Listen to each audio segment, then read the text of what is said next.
This is Roland Kearns interviewing Mrs. Lucy Teal Hooks at Ida Bell, Oklahoma, one of the prettiest parts of Oklahoma, on June 20th, 1974. Ms. Hooks, I understand that the name Teal, your middle name, has some particular significance for you. Yes, it does. They were a prominent family, not only in the Indian Territory, but also of Clarksville, Texas. I believe you said when we were talking a little while ago that your parents originated in Virginia? Yes, they did, in Virginia. And then they moved here about when? Well, my mother's parents moved to Clarksville, Texas after the Civil War, but I don't know what year. And I don't know what year my father came to the Indian Territory, but he worked for Robert Love, a man. Well, now, were you born here in Ida Bell? I was born in what's called Shawneetown. Yes. There's not much left on the map of Shawneetown now, is there? No, not that I know of. There's a farm, Shawneetown Farm, that is still there, and it's in the belongs to one of the grandsons of Robert Love. Dr. Robert Lofton owns it. Well, I believe you said your father died while you were at a rather early age. Is this correct? Yes, that's correct. He died in 1899, December. Let me see. I got it written on there, I believe.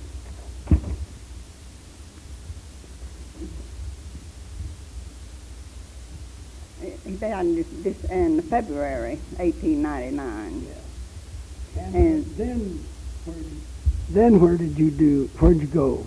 Well, later, I don't know just what month it was, but my mother took we 4 children, and we went to Virginia, to my grandmother's home, just out from Charlottesville, Virginia.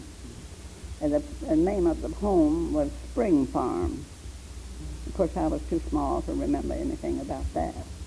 And then you came back to this part of the country later. Yes, we came back to Clarksville. I think we spent about 13 months in Virginia, and then came back to Clarksville. And my mother, being a widow, she kept boarders there in Clarksville for a living. And my brother died when he was 19, I believe, here in Ida Bell.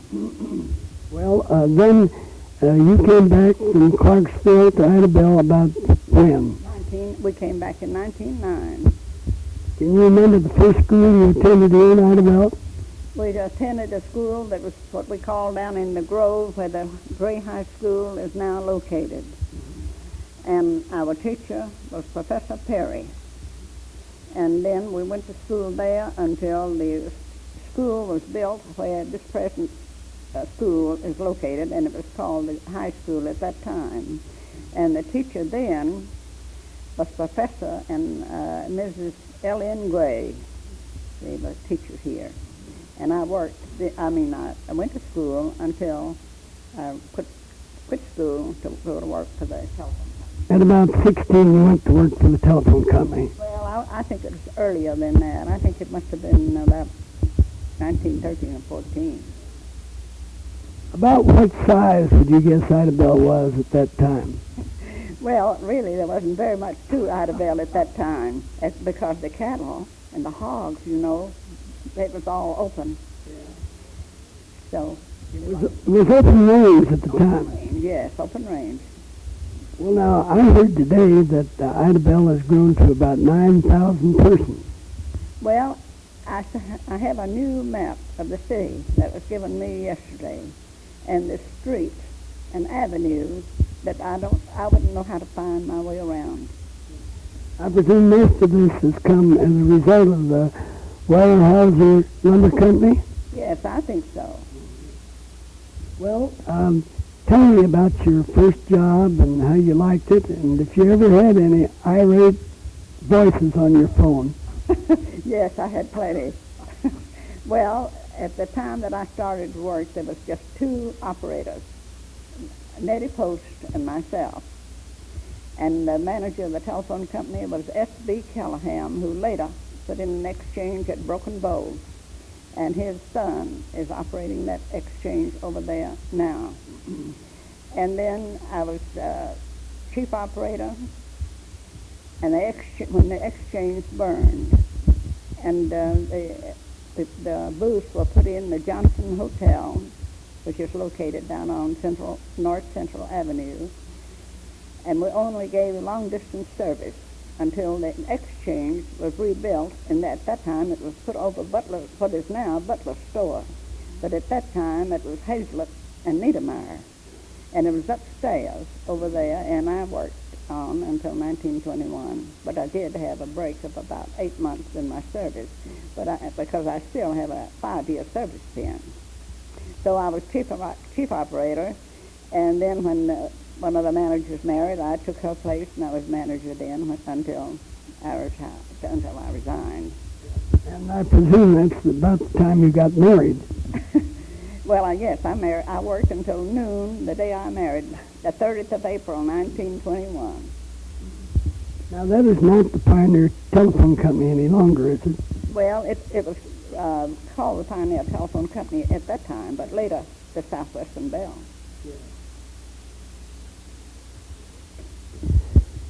Ms. Hicks, tell us something about the entertainment here in Ida Bell in your youth and after you were married and grown up, and what you did for entertainment in the summer, whether it was swimming, and if so, where did you go and how did you get there? Well, as for entertainment, we had to make our own entertainment, and we'd go to the Little River and swimming occasionally. And as for playing cards, I didn't do a lot of that. However, I did play cards some. But working, I went to work at 7 o'clock in the morning, and I worked till 5 in the afternoon, so there wasn't too much entertainment, and I worked 8 all through the week. I didn't have any day off or any coffee break. They don't, that came on later. The union wouldn't like you today. Well, anyway, I survived. And then, of course, after I married, I lived in a different town at Foreman, Arkansas. That's not too far across the border. Well, tell me something about your church experience and how you happened to join whatever church you belong to, and whether you still belong to it today. Well, in Clarksville, my sister and I went to Sunday school with neighbor children, and they were Episcopalians. So we both were baptized and confirmed in the Episcopal Church, Christ Church in Clarksville, Texas.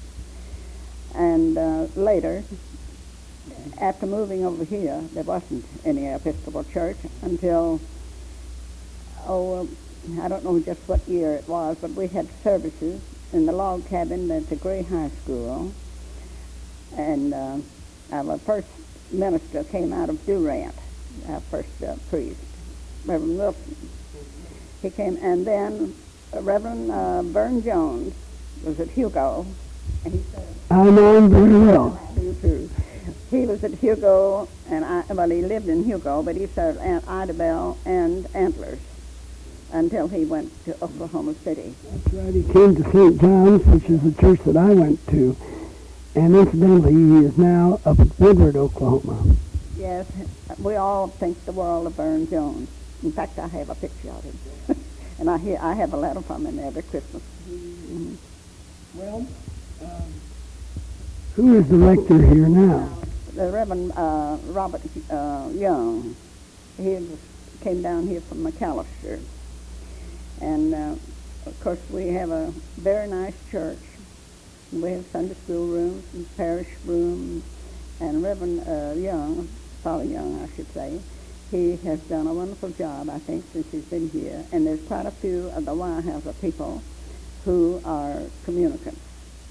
And they have recently moved here, you know, and they all, some at Broken Bow and some out here in the Country Club Estate. But some of the original ones, now my husband and Logan Wilson was one of the first here, you know. It took, I believe it was 10 that had to sign it before we could get permits from Bishop Powell in order to, well, he and my husband and Logan Wilson went to Lawton to get the money that was to buy the lot out here across from the hospital, the old hospital.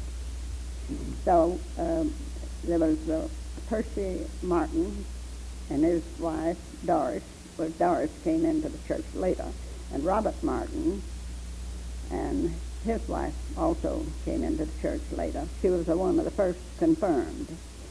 And Quintus and Mary Heron, Quintus Heron, his grandparents lived here in the early days, and his father did too, until they moved away to Stillwater. But Quintus and his brother lived here. And let's see, Logan Wilson and his wife, they are with the Lone Star Company. They don't live here anymore. And let's see, there's somebody else, and my husband, myself. That was, and the oldest communicant was Miss Jones, an aunt to Percy and Robert Martin. And they were Episcopalians always. And then there's Mrs. Earl, Mrs. Juanita Earl. She's, I don't know whether you ever knew Roger Earl. No. Well, she's Mrs. Earl now as a widow, but she is a sister to these Martin boys. And their aunt raised them. And there was 3 girls and 3 boys when their mother died. Did you live here during the Depression? No, I was in Arizona at that time. Well, I understand the Depression hit here fairly hard, and I'm sure wherever you were, it hit fairly hard too. My husband was employed in the Palace Drug Store in Globe, Arizona. And so, of course, the one that as the mines closed, that those who were employed last, they were let out. So my husband happened to be one of them that was let out earlier. But we lived in Tucson and Miami, Arizona. And I say Douglas. And then we went back out again, and he worked at Coolidge for a while, but his health was beginning to fail. So we didn't stay out that long. He worked here in what was the Whiteman Drug Store. Mr. Whiteman later, when his health failed, he sold it to Chandler Hewitt. Could you tell me about your children and where they are and what they're doing? Well, we just had the one son, and he died when he was 9 years old, and we were living in Globe, Arizona, and he had what they call polio now, but they call it infantile paralysis. So he's buried there between Pinell Cemetery, between Globe and Miami, Arizona. During these early days, you didn't have any difficulties with Indian uprisings or cowboys shooting up the town or anything of that kind? No, I didn't, not that I know of. There's plenty of it, but I wasn't in it. Miss Hooks, I believe you mentioned that you had one of your distant relatives call you on the telephone whom you knew very little, if at all, and want to know where his birthplace was and ask you to help him find it. Is this right? Yes, it is right. We went to the Waterhole Cemetery, and it had gone back to native growth, so we passed it. But in a family out there, they invited us in, and later we did go to the cemetery. So this Mr. Foster, the next day at noon, he said to call him at noon, and he would take us all, and we went to Garvin. He wanted to see the house where he was born. Of course, it wasn't there. And then we went on from there to Wheelock Church, and to Valiant, and he went all around this new big paper mill up there. Didn't there used to be an Indian Academy in Wheelock? Yes, but we couldn't go into that because that's owned by the government. I think the Indians are going to try to take it over. Now, this Waterhole Cemetery is an Indian cemetery. But after leaving, of course, we could see at a distance the Wheelock School, but not a great deal. But we did see the church just from the outside, and he took pictures. And then when he took us on to another place, he said, now this is a pasture. It's always been called the Teal pasture. So this Mr. Teal from South Carolina took pictures of that, and you could see for miles way over. And, well, I'd never been there before. It was all new to me. But Mr. Foster said, now, this pasture has always been called Teal pasture, but I don't know who it belongs to. It belongs to someone else. Now, I don't know who owns it.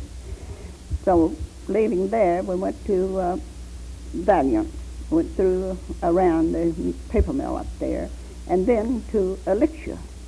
So there's one family living at Elixir.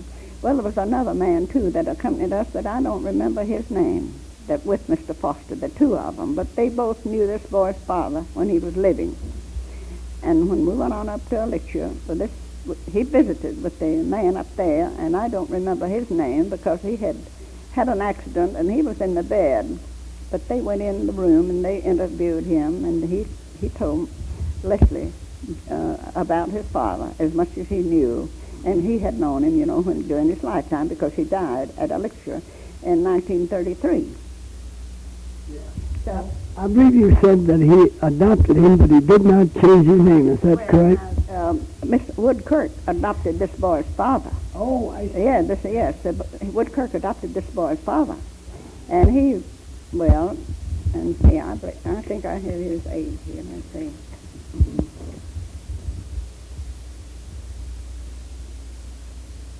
No, here's his name. Leslie, his name was Leslie Marmaduke Teal.